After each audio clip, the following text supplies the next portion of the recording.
Hello students, we are going to start periodic classification of elements. In periodic classification of elements, we are going to deal with the topic of how the elements are being placed in the periodic table. First, the classification was done on the basis of metals and non-metals. But it was tough to remember the properties of metals and non-metals because there are many metal properties, and non-metals also there are many non-metals with the different properties. So the first classification of the elements in the form of periodic table goes to Daubigner. Daubigner was a scientist who tried to place the elements in the form of the first periodic table called as Daubigner triads. Okay, in the year 1817, Daubigner, a German scientist, tried to arrange the element with the simpler properties into groups. What he has done? He has tried to arrange the elements with the similar properties into the group. He identified some groups having 3 elements each. So he identified some groups having 3 elements each, like lithium, sodium, potassium, calcium, strontium, barium, chlorine, bromine, iodine. So he has placed 3 elements in a group, and so he called these as triads.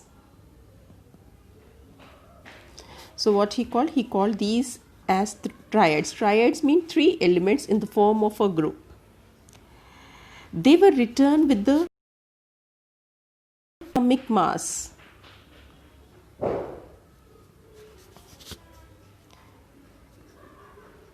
So they were placed in such a way that they were written in the form of increasing atomic mass. Okay, the atomic mass, how he has written 3 elements, that the atomic mass of the middle element was the average of the atomic mass of other 2 elements. For example, I'll take lithium, sodium, potassium. The atomic mass of lithium is 6.9, whereas sodium is 23 and potassium is 39. If you find the average of these 2 atomic mass, the value which you get is the atomic mass of sodium. So I am trying to find out the average. So add both the numbers and divide it by 2. So you will be getting 45.9 by 2. That is, it was nearly equal to the atomic mass of sodium. So this is the Daubigner triad. In the year 1817, Daubigner, a German scientist, tried to arrange the elements with the similar into groups. Okay, he identified some groups having only 3 elements each, and he has named that group as the triads, like lithium, sodium, potassium, calcium, barium, strontium, chlorine, bromine, iodine. He has written in such a way that they were written in the increasing order of their atomic mass. The atomic mass of the middle element, is the average of the atomic mass of other 2 elements. If you find the average of the atomic mass of other 2 elements, you will get the atomic mass of middle element. So he could identify only 3 triads from the elements that were existing at that time. So this led to the failure of Daubigner. Next credit goes to Newland. After that, again, all scientists tried to arrange the elements into the group. After the failure of Daubigner triad, other scientists tried to arrange the elements in the form of group. The next credit goes to Newland's law of octaves. So in 1866, arranged the known element in the groups in the order of their increasing atomic mass. So he also tried to arrange the element in the form of groups, but they were arranged in such a way that they were in the increased atomic mass. he started with the atomic mass, with an element with the least atomic mass, that is hydrogen. Hydrogen was the first element of his table. So he started with the element having the lowest atomic mass, that is hydrogen, and ended with the thorium. Okay? Ended with the, which was the 56th element. So during the times of the New Land, how many elements were discovered? 56 elements were existing. So he arranged these 56 elements on the basis of the increasing atomic mass. He started with the element with the lowest atomic mass, that is hydrogen. The first element was hydrogen with the lowest atomic mass, and ended with the thorium with the 56th, which was the 56th element. He found that every eighth element has the properties similar to that of first. So when he arranged the element, he found that eighth element had the property similar to the first. So he compared this with the octaves found in the music. Octaves found in music. He compared it with the octaves found in the music. So therefore he named this as Newland law of octaves. Okay. So why he has named it as the Newland law of octave? Because he compared this to the octaves found in the music. Therefore he called it law of octaves, that is Newland law of octaves. What he has seen that every eighth element has the property similar to that of first one. Suppose if you see the Newland's law of octave, lithium's properties were coinciding with the sodium. So if you take lithium as the first element, the sodium will be eighth element, like sa, re, ga, ma, pa, dha, ni, sa. So sa, again it is repeating in the octave. So similarly, first element's properties are again repeating after the eighth element. So what are the limitations of law of octave? Limitations which led to the failure of Newland's law of octaves. This law of octave, if you see the Newland's law of octaves, it was found that this law of octave he found that Newland's law of octave was applicable only up to the calcium. Means till calcium, all the elements were obeying its law. After that, every eighth element do not possess the properties or similar to that of first one. So this was applicable till the calcium. It was applicable till the calcium. After that it was found that it was found that every eighth element do not possess the properties similar to that of first one. Next, second point, he told that only 56 elements exist in the nature. After 56 elements, no elements exist in the nature and no more element would be discovered in the future. But after his death, several more elements were discovered. So this was his second limitation. What was his second limitation? He told that only 56 elements exist in the nature. No more elements would be discovered in the future. But after his death, many more elements were discovered, which led to the failure of the law of octaves. Third point. In his table, he has adjusted two elements in the same slot. Two elements in the same slot. For example, if you see cobalt and nickel, if you see his table, you will find that cobalt and nickel were placed in the same block, and cobalt and nickel was placed in the row with the fluorine, chlorine, bromine. Cobalt and nickel were placed in the group with the fluorine, chlorine, bromine. This cobalt and nickel's properties were not coinciding with the fluorine or chlorine, not even with the bromine. the properties of the cobalt and nickel were coinciding with the iron, which was placed too far. Cobalt and nickel are metals, whereas fluorine, chlorine, bromine was non-metal. So the properties of cobalt and nickel. So this was its third limitation. So these are the three limitations which led to the failure of Newland's law of octaves. Now, as the Newland's law of octave was failed, next other scientists tried to arrange the elements in the form of periodic table. The next credit goes to Mendeleevs. Mendeleev tried to classify the elements in the form of the groups. He arranged the elements on the basis of the fundamental properties, that is the atomic mass, and also on the similarity of chemical properties. So Mendeleev's periodic table. In the Mendeleev's periodic table, the main credit of modern periodic table goes to the Mendeleevs only. Okay, so the main credit for classifying the elements goes to the Mendeleevs. He arranged the element on the basis of increasing atomic mass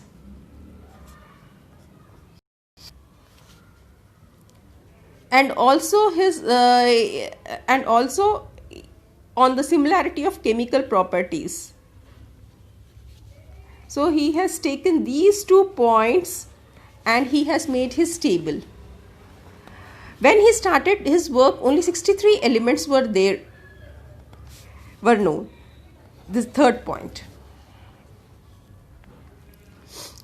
He examined the relationship between the atomic mass, their physical and chemical properties. So he has taken the chemical properties as the major property. In the chemical property, he concentrated on the compounds formed with the oxygen and hydrogen. Why he has taken the elements oxygen and hydrogen?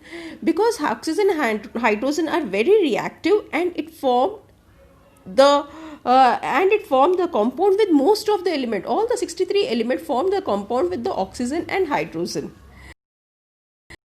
Oxygen and hydrogen as one of the basic chemical property, and he arranged the elements according to that. He observed that most of the elements got the place in the periodic table and were arranged in the order of the increased atomic mass.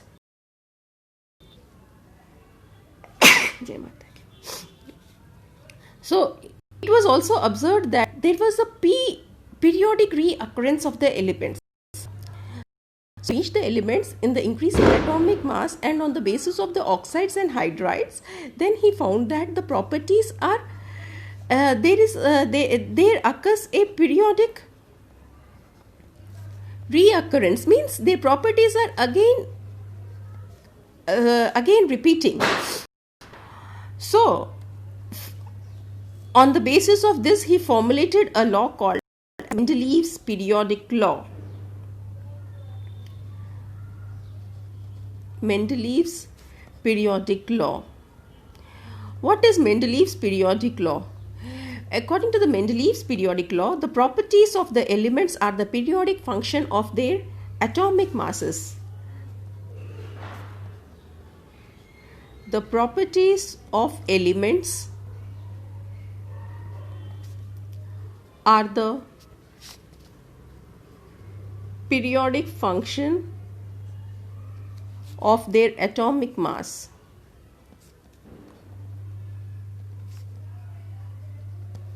So, atomic mass, and in his table he has told that in his table vertical columns were called as groups, whereas horizontal rows were called as periods. Okay, so vertical columns were called as groups and the horizontal rows were called as periods. Next, achievements of Mendeleev's periodic law. What are the achievements of the Mendeleev's periodic law? First achievement, he has placed an element with the slightly greater atomic mass before an element with the slightly lower atomic mass. For example, if you see the Mendeleev's periodic law, the atomic mass is 58.9 and nickel's atomic mass is 58.7. So it was placed like iron, cobalt and nickel. So cobalt was placed before the nickel, whose atomic mass was greater, and after that the nickel was placed. So this was the achievement, because still now in the modern periodic table, iron, cobalt, nickel, we place iron, cobalt, nickel. So this was the first achievement of the Mendeleevs periodic law. Second, he left some gaps in his periodic table. He predicted that these elements exist in the nature, and it has not been discovered at that time, but it could be discovered in the future. So he named the element as Eka aluminium, Eka boron and Eka silicon. He predicted these elements, and when the elements called scandium, gallium and germanium were discovered, their properties were Eka aluminium, Eka boron and Eka silicon. So he predicted that some element that would be discovered in the future, and he has given their names, their atomic sizes and their oxides and hydrides. The last point, noble gases. Noble gases were discovered after the Mendeleev's periodic table. So when the noble gases like helium, neon, argon were discovered, they could be placed in the Mendeleev's periodic table without disturbing the existing order. So this was the third achievement. Next, limitations. What were the limitations which led to the failure of the Mendeleev's periodic table? The first limitation was hydrogen. No fixed position was given to the hydrogen, because hydrogen is a element which behaves like alkali metals as well as like halogens. So no fixed position was given to hydrogen and oxygen, because hydrogen resembles like alkalis as well as like. This was the first limitation. Second limitation, isotopes was discovered after the Mendeleev's periodic table. If we go with the definition of isotopes, isotopes are the elements with the same atomic number but different atomic masses. Isotopes could not get the place in the Mendeleev's periodic table. As the Mendeleev's periodic table was based on the atomic mass, there should be some place for the isotopes. And the last limitation which led to the failure of the Mendeleev's periodic table were